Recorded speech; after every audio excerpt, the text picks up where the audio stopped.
Welcome to our Asian Star Trend channel.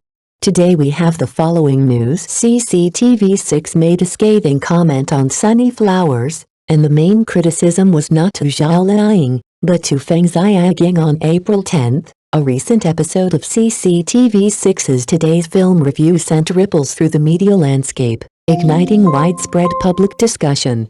The show, known for its sharp insights and authoritative voice on Chinese cinema, aired a bold segment that thrust a mysterious figure into the spotlight, a name that has since dominated trending searches and online conversations.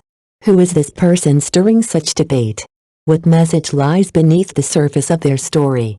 The broadcast's subtle yet provocative tone has left viewers speculating, dissecting every word and frame. As curiosity grows and discussions escalate, all eyes now turn toward the enigmatic character at the center of this media storm. Is it a rising star, a cultural icon, or a controversial artist challenging the status quo? One thing is certain, this episode has opened the floodgates of fascination, drawing the nation into a mystery that demands to be unraveled. On April 10, today's film review on CCTV6 stirred waves with an 8-minute critique that quickly snowballed into a heated clash between fan communities and film critics. The episode featured criminal psychology professor Zhao Liying and the host dissecting Feng Xiaogang's latest directorial work, To the Sun, Flower. While the analysis seemed routine on the surface, it pierced deep into the core of China's film industry, exposing the tension between traffic-driven popularity and artistic authenticity. Z's sharp commentary labeled Zhao Liying's performance as shallow and unconvincing, but the real blow was aimed at Feng himself. She argued that the film suffers from a lack of field research, leading to characters that feel detached from reality. The portrayal of female inmates, she noted, displayed psychological inconsistencies and a fragmented view of society, symptoms of creators who have not truly engaged with the marginalized lives they attempt to depict. The critique echoed long-standing concerns about Feng Xiaogang's middle-class fantasy style of storytelling, a flaw critics also pointed out in his earlier work Northward, Southward. Despite promotional claims of shooting to the sun, flower at real industrial sites in Zhuzhou, the film failed to translate local texture into authentic character depth. Adding fuel to the fire, the episode's comment section was soon flooded with hostile remarks.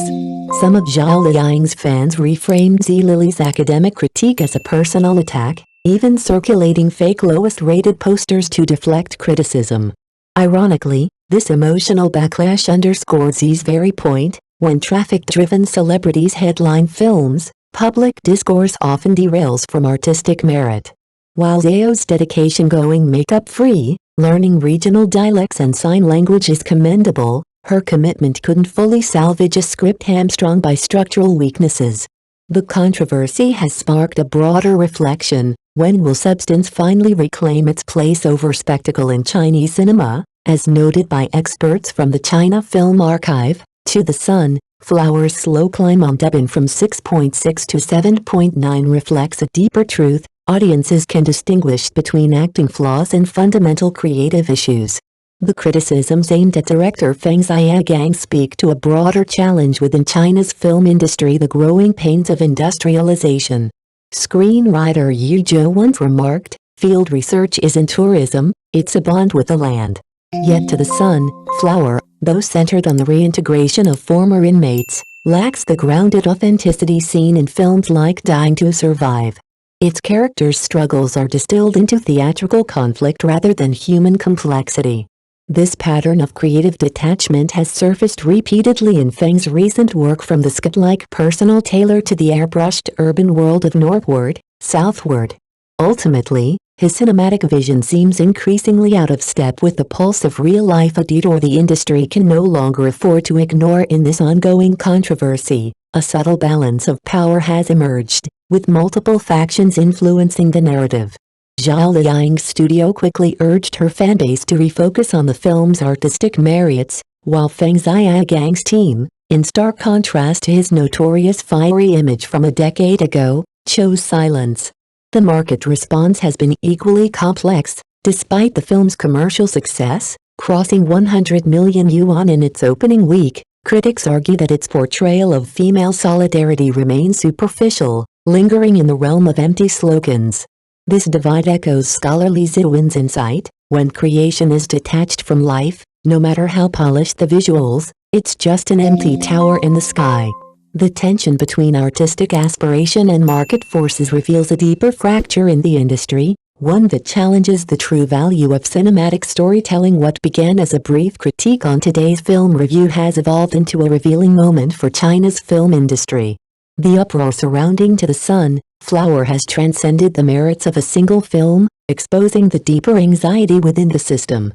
When traffic-driven fame collides with professional critique, and fast food storytelling meets academic scrutiny, the cracks in the industry's foundation become hard to ignore.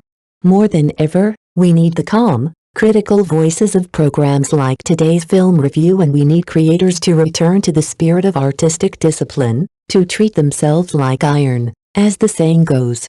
As one netizen reflected while visiting the film's Chuzhou location, the real sunflowers of our time should grow from the soil of lived experience, not from the artificial scenery of a soundstage. In that truth lies both the challenge and the hope for Chinese cinema's next chapter.